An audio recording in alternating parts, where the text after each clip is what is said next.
पुणेकरांनो, आत्तापासूनच पाण्याचा वापर जरा जपून करायला सुरुवात करा, कारण येत्या काही दिवसात आपल्यावर एक दिवसाआड पाणी मिळवण्याची वेळ येऊ शकते. हे ऐकून धक्का बसला असेल, पण थांबा, पण हे खरं आहे. यावर्षी पाऊस सरासरीपेक्षा कमी पडेल अशी एक भीती व्यक्त केली जाते आणि याच पार्श्वभूमीवर आता पुणे महानगरपालिका म्हणजे पीएमसी कडून खबरदारीचा उपाय म्हणून शहरात एक दिवसाआड पाणी पुरवठा केला जाण्याचा विचार केला जातोय. सध्या पुण्याला पाणी पुरवठा करणाऱ्या खडकवासला धरण साखळीत फक्त 5.5 टीएमसी इतकाच पाणी पुरवठा उरला. जर मान्सून लांबणीला गेला किंवा मान्सून कमी झाला तर हा साठा जुलै अखेरपर्यंत पुरवणं पालिकेला कठीण जाणार आहे आणि म्हणूनच पाणी वाचवण्यासाठी आता एक दिवसाआड पाण्याचा निर्णय घेतला जाऊ शकतो. त्यामुळे पाण्याची तब्बल 25% बचत होऊ शकते असा अंदाज पालिकेचा आहे. अर्थात पालिकेच्या पाणी पुरवठा विभागाचे मुख्य अभियंता अनिरुद्ध पावसकर यांनी अजून यावर कोणताही अंतिम निर्णय दिलेला नाही. मात्र असं असलं तरी पण प्रशासकीय पातळीवर याच्या आता हालचाली मात्र नक्कीच सुरू झाल्यात.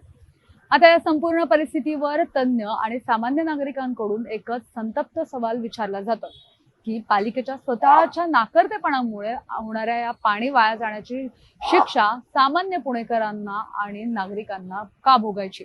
तुम्हाला ऐकून आश्चर्य वाटेल, पण पुण्यात दररोज एवढं पाणी पुरवलं जातं की त्यापैकी जर तब्बल 40% पाणी हे गळती किंवा चोरी आणि गैरव्यवहारांमुळे वाया जात आहे. एकीकडे सर्वसामान्यांच्या नळाला पाणी कपात करायची आणि दुसरीकडे कोट्यावधी लिटरचं पाणी हे रोज रस्त्यावर वाहून जायचं. हा कुठला नाही? आता तज्ञांच्या मते जर पालिकेने फक्त आपल्या वितरण व्यवस्थेतील गळती रोखली तरी कोट्यावधी लिटरचं पाणी हे बचत होऊ शकतं आणि शहरावर कधीच पाणी कपातीची वेळ येणार नाही. या पाणी वाया जाण्यामागे आता काही मोठी कारणं समोर आलेली आहेत. सध्या पुणे शहरात मोठ्या प्रमाणावर कन्स्ट्रक्शन म्हणजेच बांधकाम सुरू आहेत.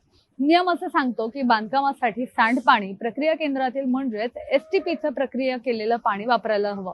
पण प्रत्यक्षात मात्र या पाण्याची मागणी खूपच कमी आहे, ज्याचा सरळ अर्थ असा निघतो की बिल्डर्स अजूनही बांधकामासाठी सर्रासपणे पिण्याचंच पाणी वापरतात. याशिवाय गाड्या धुण्याचं कमर्शियल जे सेंटर्स आहेत तिथे सुद्धा दररोज हजारो लिटर पिण्याचं पाणी फुकट घालवलं जातं. तिथे रिसायकल केलेलं पाणी सक्तीचं करण्याचं गरज असल्याचं सुद्धा लोकांचं म्हणणं आहे. अनधिकृतपणे पाण्याचं कनेक्शन किंवा मुख्य पाईपलाईन मधून होणारी पाण्याची चोरी आणि जुन्या लाईनच्या पाईपलाईन्समुळे होणारी प्रचंड गळती यामुळे आता पुण्याचा पाणी पुरवठा अक्षरशः पोखरला गेलाय.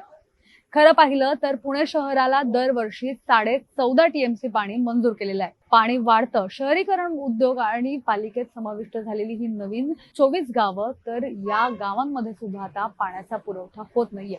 अशा वेळी पालिकेने आता नवीन पाणी कोटा मागण्यापेक्षा किंवा थेट नागरिकांच्या पाण्याला कात्री लावण्यापेक्षा आधी स्वतःच्या सिस्टीम मधील त्रुटी दूर कराव्यात अशी मागणी केली जाते. शहरात स्मार्ट मीटरिंग आणणं, डिजिटल ट्रॅकिंग करणं आणि दोषींवर कडक कारवाई करणं आता अत्यंत गरजेचं बनलंय.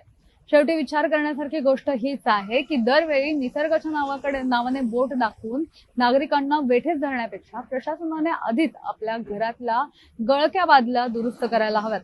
जर पालिकेने या 40% पाणी वाया जाण्याला वेळीच आळा घातला असता तर पुणेकरांना कधीच पाण्यासाठी वणवण करावी लागली नसती. मात्र प्रशासन यातून आता काही धडे घेणार की नेहमीप्रमाणे पाणी कपातीचा सोपा मार्ग निवडणार हे आता येणाऱ्या काळातच कळेल.